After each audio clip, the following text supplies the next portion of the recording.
Hi, I'm Dr. Sanova and you are watching A News Weekend. Let's see the top stories. Crowds gather for Pope Francis' funeral mass in the Vatican.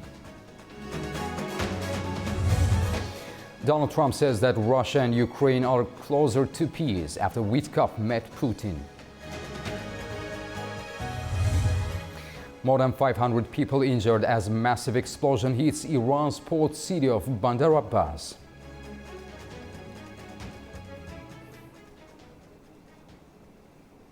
An extraordinary farewell unfolded in Rome today as hundreds of thousands gathered at St. Peter's Square to honor Pope Francis. The passing of the Pope prompted an outpouring of grief and reflection across the Catholic world.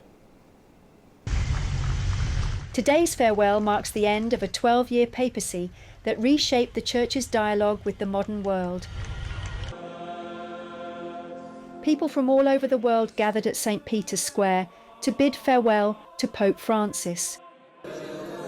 Security was tight, and many Catholic faithful, including young pilgrims with flags and banners, lined up overnight for the funeral. The Vatican had expected up to 250,000 mourners, and by the time the service began, nearly 200,000 people had already filled the square and surrounding streets.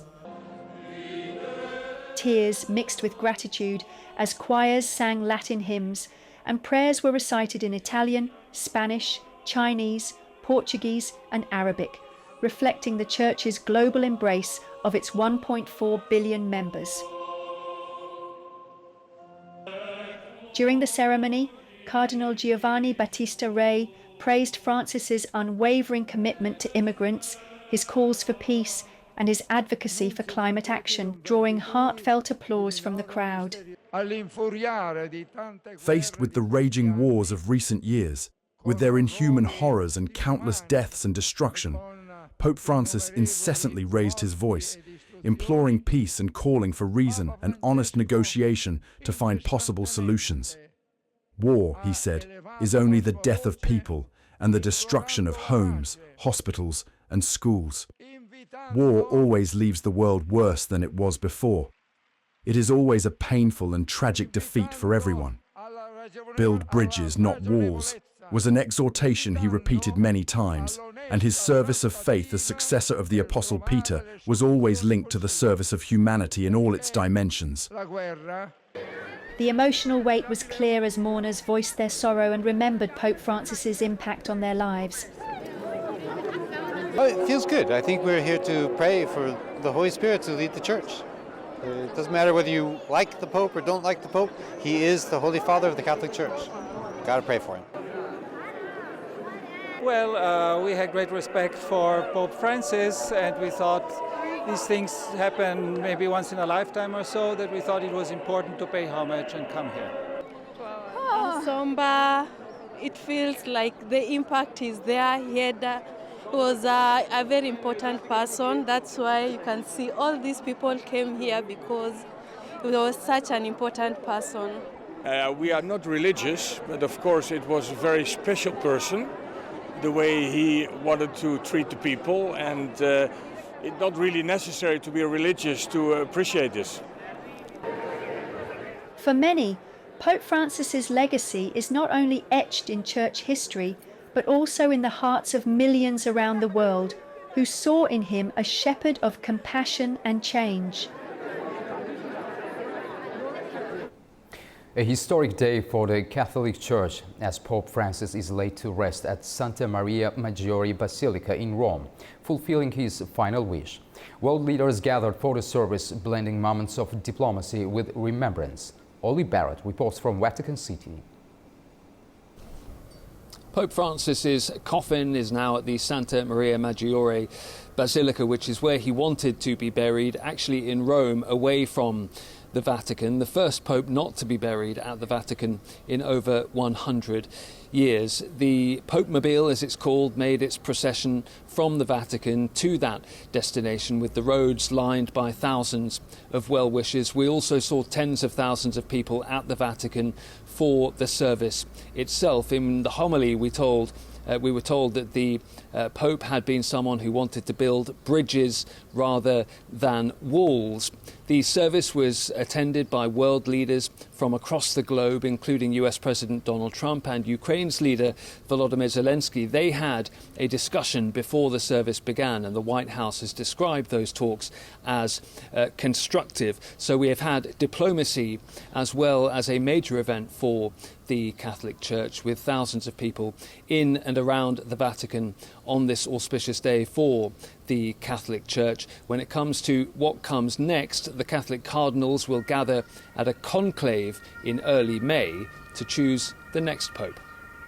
Ollie Barrett at the Vatican for A News. Prior to leaving for the Vatican, the U.S. President Donald Trump said Russia and Ukraine are closer to a peace deal after his envoys meeting with Vladimir Putin in Moscow. But Ukrainian President Volodymyr Zelensky warns that talks can only begin after a full ceasefire. Speaking aboard Air Force One on his way to Rome for Pope Francis's funeral, President Trump said his envoy, Steve Witkoff, had productive talks with Russian President Vladimir Putin in Moscow. He'll be calling me. They just left the meeting. I haven't been briefed yet, but he had, I hear, a pretty good meeting. Witkoff and Putin met for 3 hours to discuss ending the war in Ukraine. The Kremlin said their positions had moved closer, raising hopes of progress after a long pause in direct talks. Later, Trump posted on Truth Social, urging Kiev and Moscow to now meet at high levels to finish the deal. But Ukraine remains cautious. At the site of a deadly Russian strike in Kiev, President Zelensky said military force alone won't reclaim Crimea, but talks depend on a real ceasefire. I agree with President Trump that Ukraine does not have enough arms to take back control over Crimean Peninsula with arms. But the world can impose sanctions and use other means of economic and diplomatic pressure to talk about it and discuss territorial issues, but only after full and unconditional ceasefire.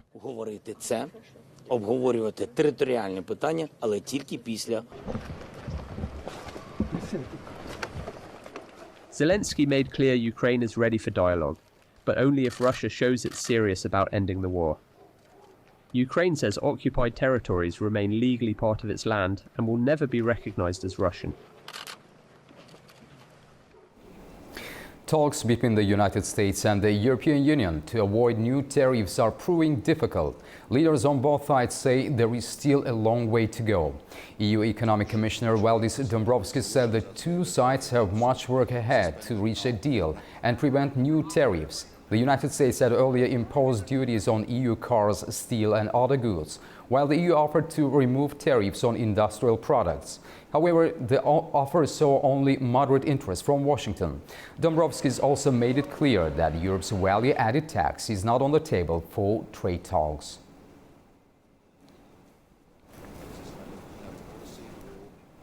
As tensions with the United States intensify, China is pivoting towards Europe, seeking to deepen economic ties with the European Union.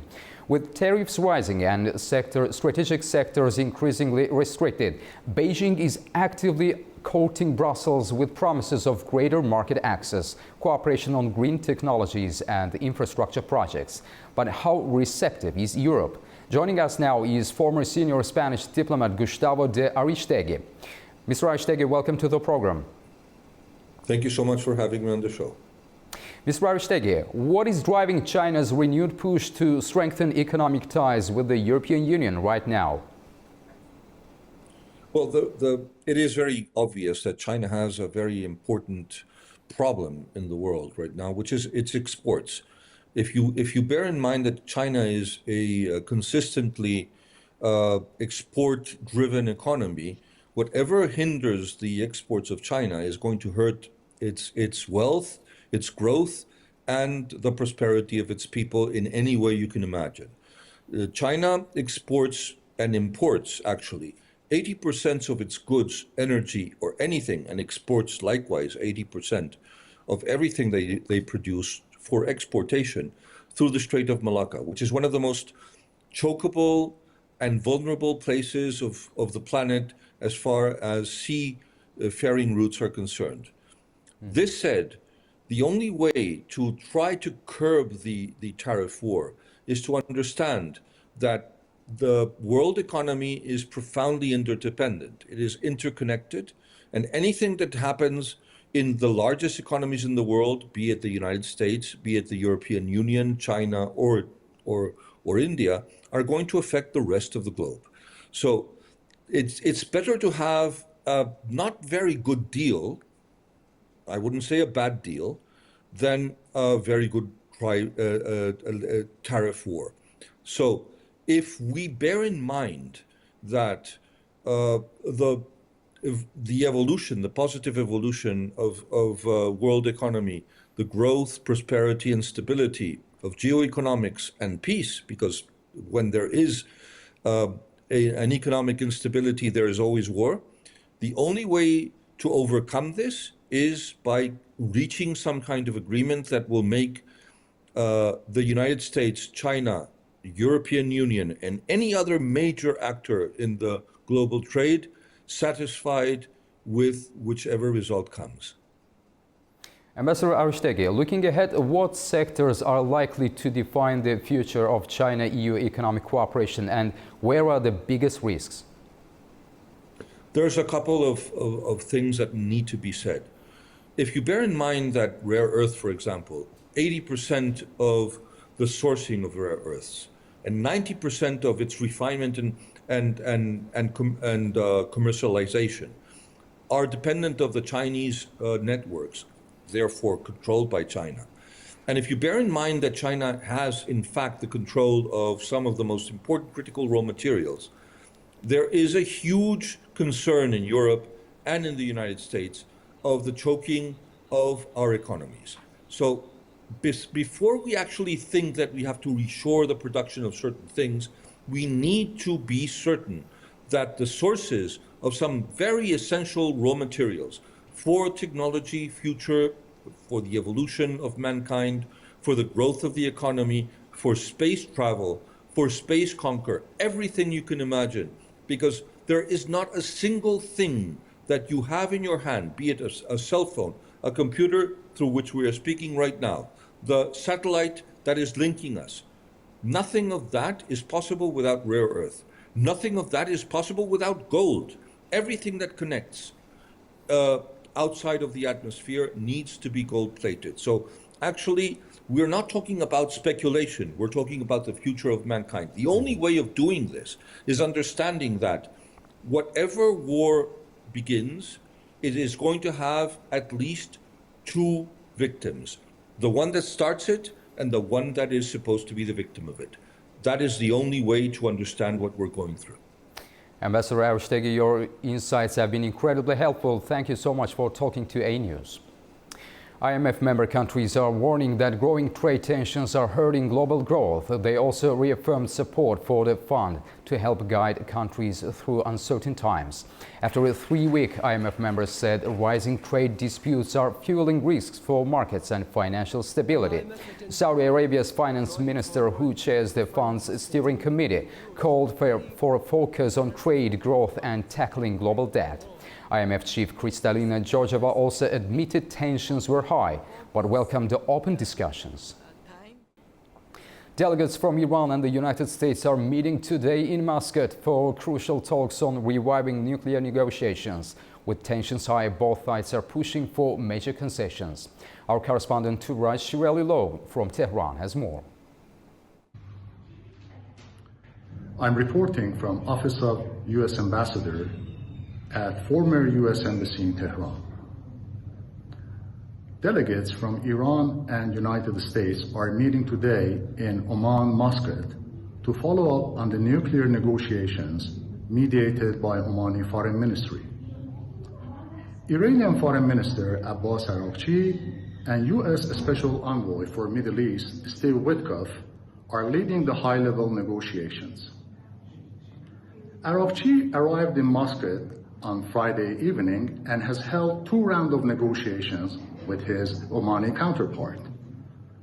The high-level negotiations and delegations are led by Iran's Deputy Foreign Minister for Political Affairs, Majid Takhravanchi, and State Department Policy Planning Director, Michael Anton. They will work out the details and technicalities as well as the framework of the high-level negotiations, which will take place immediately after their meeting today. What Iran wants from these talks is that the United States lifts its unilateral sanctions on Iran's nuclear program. And what the United States insists is that Iran is not entitled to a nuclear enrichment program and can dismantle it. Iran has categorically rejected this demand. Prior to the talks, Iran has speeded its shuttle diplomacy. Araqchi was in Beijing earlier this week and also traveled to Moscow last week prior to the talks. Iran has increased its contacts with China and Russia as its strategic partners that are also members of the United Nations Security Council. But Mr. Araqchi yesterday, in a message on his X account, said that the European Union Troika of Germany, Britain, and France can also join the political and diplomatic process on these negotiations. He said that he is ready to take the first step and travel to London, to Berlin, and to Paris to discuss the nuclear negotiations with these three countries, which are members of the 2015 nuclear deal, also known as JCPOA. Turic World, reporting for A-News TV, Tehran. In Iran, a powerful explosion has rocked the Javeid Rahimi port in the southern city of Bandar Abbas. Iranian state TV has aired footage showing the aftermath of the blast, which has left hundreds injured. At least 516 people have been reported injured after a large explosion shook the Javeid Rahimi port in Bandar Abbas on Saturday. Tasnim news agency confirmed the casualty figures, while state television broadcast images of emergency crews scrambling at the scene. The cause of the explosion remains unclear at this stage. Authorities are continuing to investigate, and further updates are expected in the coming hours. Turkey and Russia have held a round of Middle East consultations in Istanbul, focusing on regional security and key conflicts. According to diplomatic sources, Friday's talks emphasized cooperation in addressing the region's complex challenges. The talks were conducted at the level of deputy foreign ministers, with the delegations exchanging views on a range of regional issues, particularly the situations in Syria and Palestine. Both sides underlined the need for a comprehensive approach, stressing that the region's challenges requires coordinated action across all relevant parties. The meeting reflected a shared intention to explore opportunities for achieving stability across the Middle East.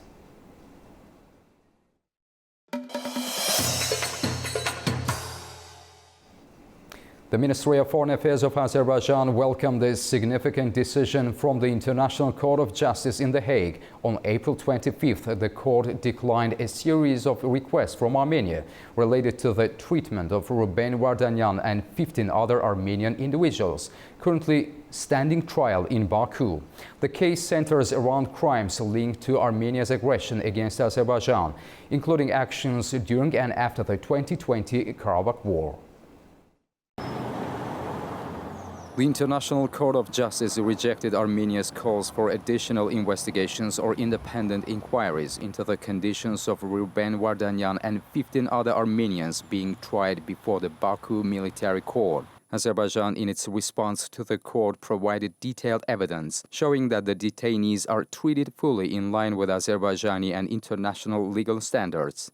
The court found no grounds to request further information or to commission an independent report on the circumstances. Officials highlight that the detainees have been visited multiple times by representatives from the International Committee of the Red Cross, as well as Azerbaijan's Office of the Commissioner for Human Rights. The court's decision also aligns with a recent opinion from the United Nations Working Group on Arbitrary Detention.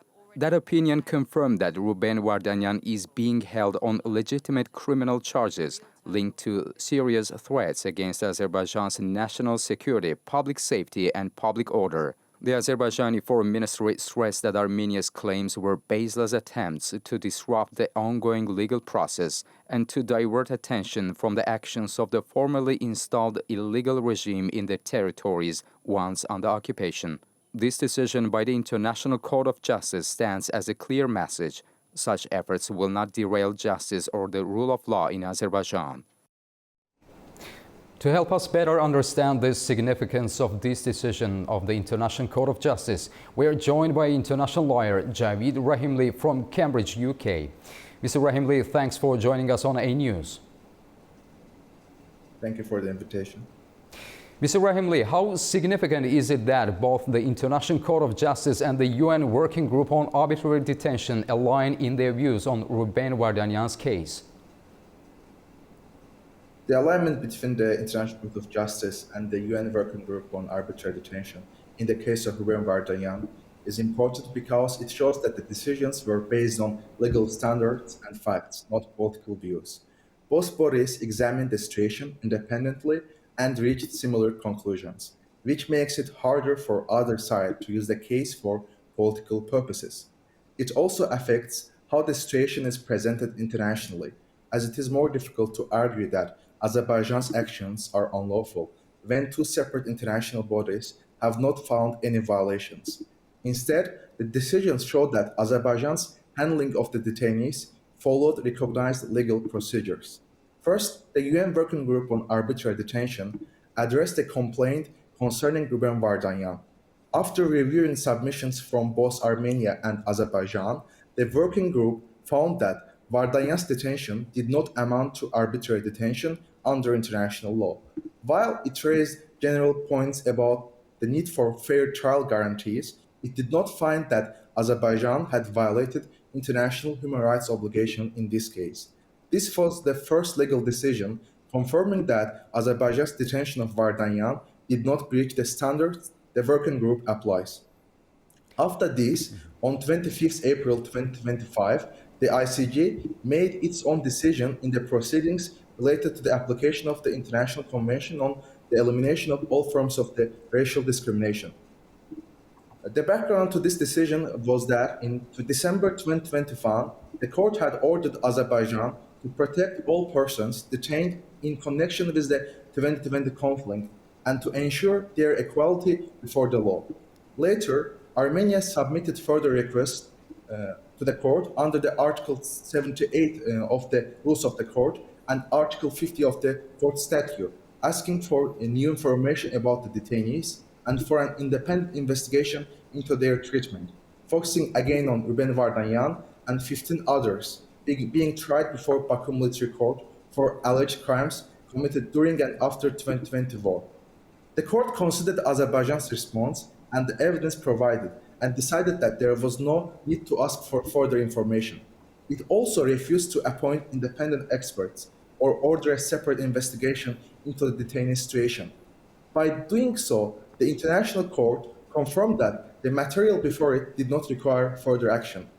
The fact that both the UN Working Group and the ICJ, applying different legal standards, did not find grounds for intervention shows that Azerbaijan's handling of detainees has met international legal requirements. Yes. This reduces the risk of political manipulation of the case and makes it more difficult to argue that Azerbaijan is acting outside the law. It also strengthens Azerbaijan's legal position in international discussion by showing that both UN Human Rights Body and International Court have independently seen no basis to intervene further.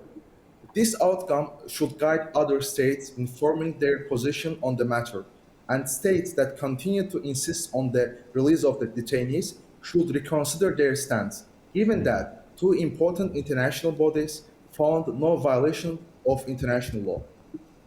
Mr. Rahimi, could this decision have broader implications for future Armenia-Azerbaijan legal disputes at international courts? I believe it will have an impact per se within the third dispute before the International Court of Justice, but it is unlikely to affect other aspects of the broader legal disputes between Armenia and Azerbaijan.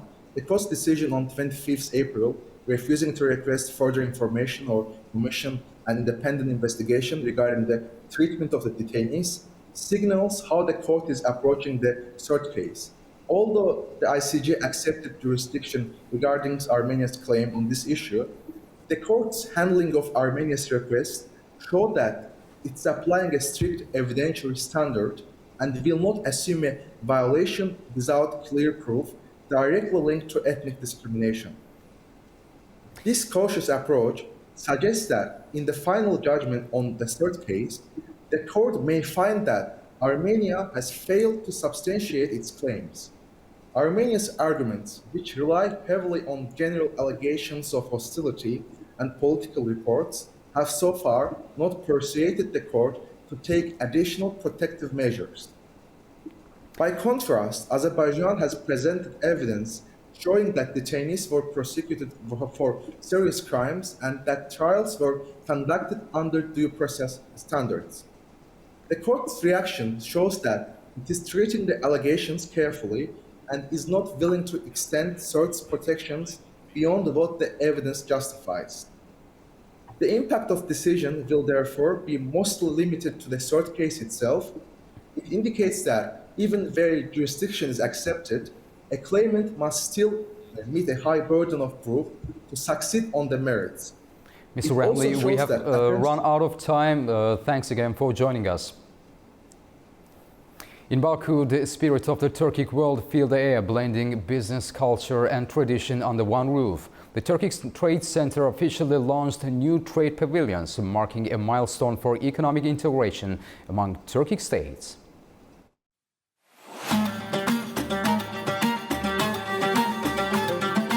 The Turic World has gathered in Baku today.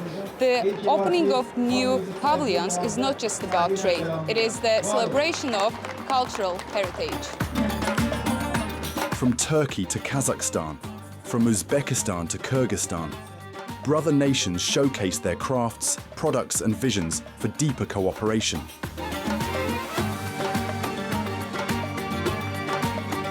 Turic World, Turkic countries are strengthening their unity, expediting their integration today in all areas. Any union which strives to be strong enough, which strives to be strong, should be based on solid economic cooperation. So I hope that this event today will further enhance our trade, economic and investment cooperation. Amid the celebration, serious business moves were also made. A memorandum of understanding was signed between the Turic Trade Center and Uzbekistan's Chamber of Commerce and Industry, signaling new economic bridges across the region. We believe that we can achieve the goal of $15 billion in exports from Turkey to Azerbaijan, as set by our president. This will require a series of new legislative measures, and we are working on that.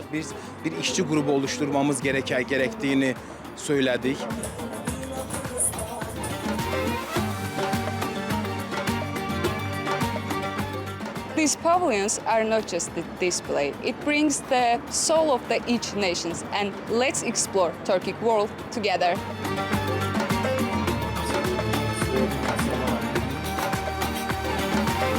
The event also marked a historic moment. For the first time, Turkmenistan actively participated in the Turic World's economic platform, highlighting growing regional unity. For the first time, Turkmenistan is now part of the Turic world, economically, not just politically. Azerbaijan will become the trade hub of Central Asia, and there will be a growing need for human resources. Job opportunities will increase. Throughout the pavilions, each country proudly displayed its traditions and potential, sending a clear message. The Turic world is moving forward. Together. To create a platform to bring together the opportunities of our Central Asian, Azerbaijani and Turkish businessmen more closely, so that here in Baku there would be a place where they can all compactly operate together, advancing economic relations, mutually beneficial contracts, and all kinds of projects across our Turkic space. We are one Turkic family.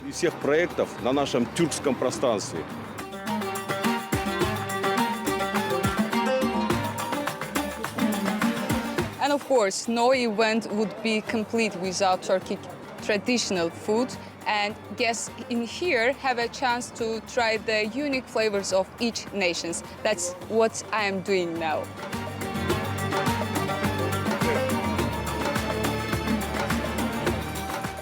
taste of unity was as rich as the sights. From handmade goods to vibrant folk performances, the spirit of solidarity echoed through every moment. Through this exhibition, we once again see how similar we are, how much we resemble each other, yet at the same time, each of us contributes to our common cause with our unique culture. This cultural gathering carries a significant political meaning as well. We are looking towards the future.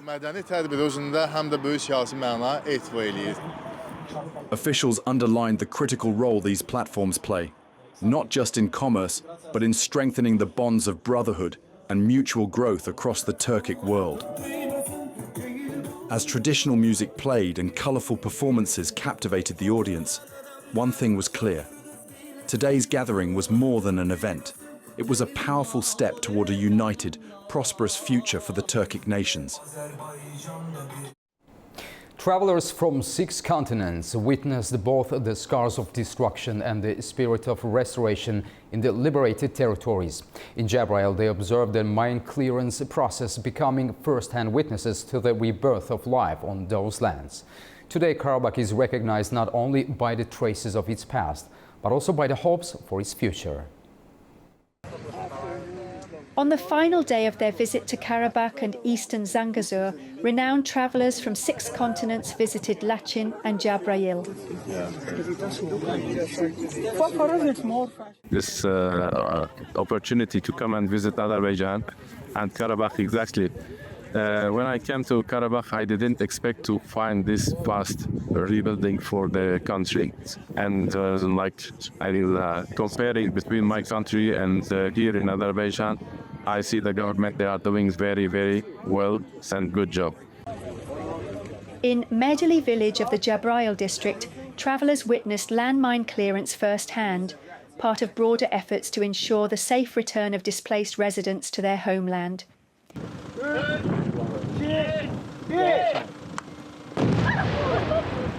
In Mehdili, 875 mines and unexploded ordnance were cleared in 92 days, including 155 anti-tank mines, 720 Armenian-made anti-personnel mines, and 1 improvised explosive.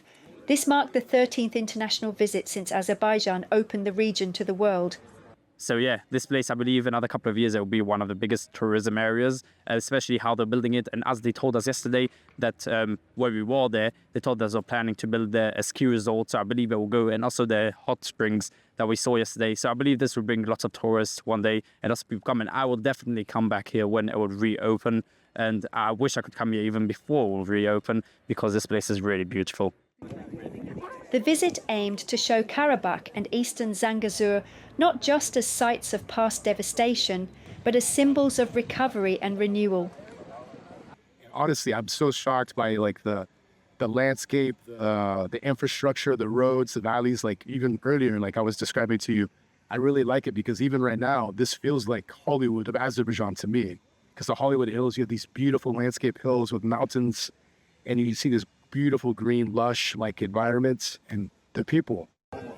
The expedition also aligned with the concept of dark tourism, involving educational trips to post-conflict areas, offering insight into the region's post-conflict transformation. That's all we have for this hour. Thank you for joining us, and stay tuned for more updates.